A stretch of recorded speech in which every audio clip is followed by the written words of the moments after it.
We've got Mr. Prabhu Chawla joining in live here on Russia. Mr. Chawla, good evening. Thanks so much for taking time out for us. I want to first talk about some news that's just come in, and from what we hear, the government is likely to actually climb down on the land bill. It could even drop 6 of those rather contentious amendments and actually look at the land bill now in its form that was proposed by the UPA. How are you firstly reading into this? You see, better late than never. That is the saying people are saying. That is what has occurred to the LDA government as well. It is better to accept what is reality happening on the ground. There are electoral compulsions as well, because Bihar elections are about to take place 2 months from now.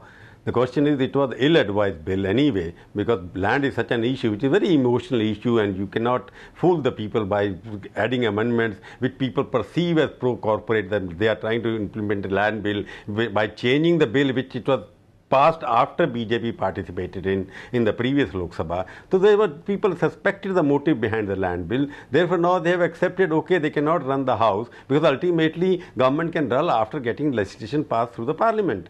And by sticking to their demand on that bill, they were not able to rush through any indication of bill, any passage of the bill in any of the houses. So they have now come down accepting the land bill, because it's not going to change any electoral politics on the ground if they pass it or don't pass it. If they don't pass it, then it is going to help the BJP to some extent. Okay, reason has ultimately prevailed, and we are accepting under public pressure that, okay, we were wrong in certain situations. So let us go with the House now, allow us to work properly in the House, and allow us to pass other important bills like GST and whatnot. It is give and take policy is part of that strategy now, and Bihar electrician, of course, is one of the factors there. But I think Modi government decided to give some space to the opposition so they can get their legislation passed during the current session of the parliament. Right. So I wanted to stick with this for just one more question before we move on to, the monsoon storm that seems to be unfolding. You yourself said that somewhere perhaps when it comes to this land bill, the government was left with no choice. But now what we also know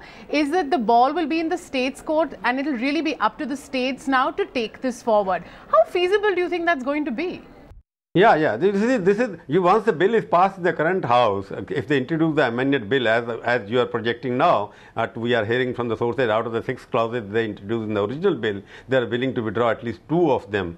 Social impact or consent clause, they are going to dilute to some extent. Other things are going to be discussed. But my feeling is, if the unanimous report of the Parliamentary Joint Committee comes in, which means the Congress also accepted the amendments which were suggested by the ruling party, then I can expect the bill to be passed. The Congress party has not made any commitments yet, because they think we will look the bill in its formal and final form it is presented to the House. If the Congress party doesn't agree to any of the amendments suggested by the government, because their condition has been as it is, 213 bill should be accepted by the government.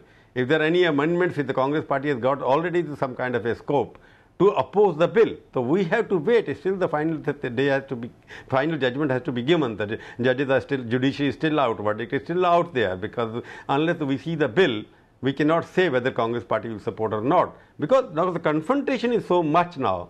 Jaitley wrote in very aggressive column, a blog, today morning, on the eve of the election parliament session, writing such an aggressive confrontationist blog also cannot take the ruling party cannot sit back and watch it. Therefore, Mrs. Sonia Gandhi's statement, if you read it in full, it was much more aggressive. I have never seen Sonia Gandhi during the last 14 years speaking such an aggressive language.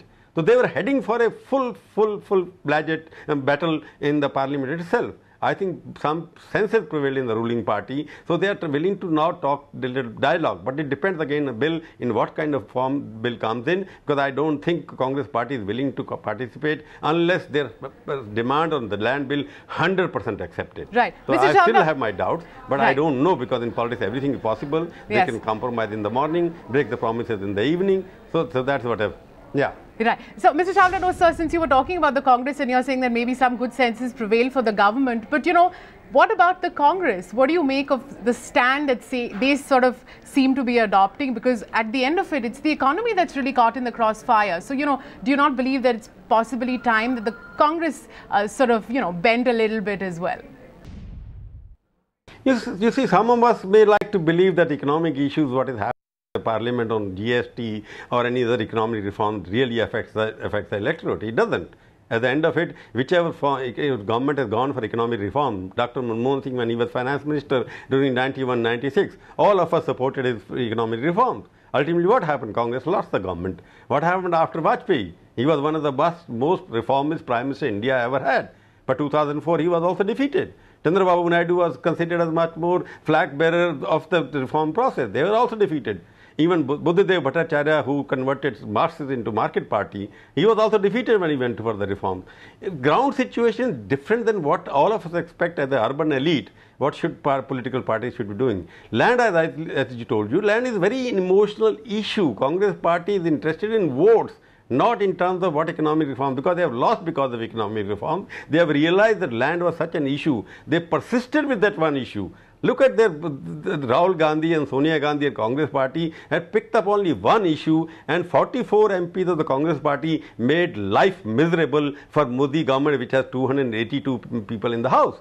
It means the power of land bill, its connectivity with the rural masses was so much that even Modi has to bend a little bit now to make some compromises. Because he was convinced the land bill was meant for economic growth. Arun Jaitley was talking every day, the Congress party is opposing economic growth. Why are they withdrawing it? Because they have known that good economics may not make good politics sometimes. So therefore, they have gone for good politics now, said goodbye to the good economics. All right, Mr. Chawla, always a pleasure talking to you. Prabhu Chawla there talking to us about what he's making of that parliament log jam that just continues. And it's almost inevitable now that it's going to be a complete washout when it comes to this parliament session. Find us on Facebook at facebook.com/ETNow, and don't forget to click the like button. You can also follow us on Twitter at ETNowLive. To stay updated with all our programming, hit the subscribe button on our YouTube channel by logging on to youtube.com/user/ETNow.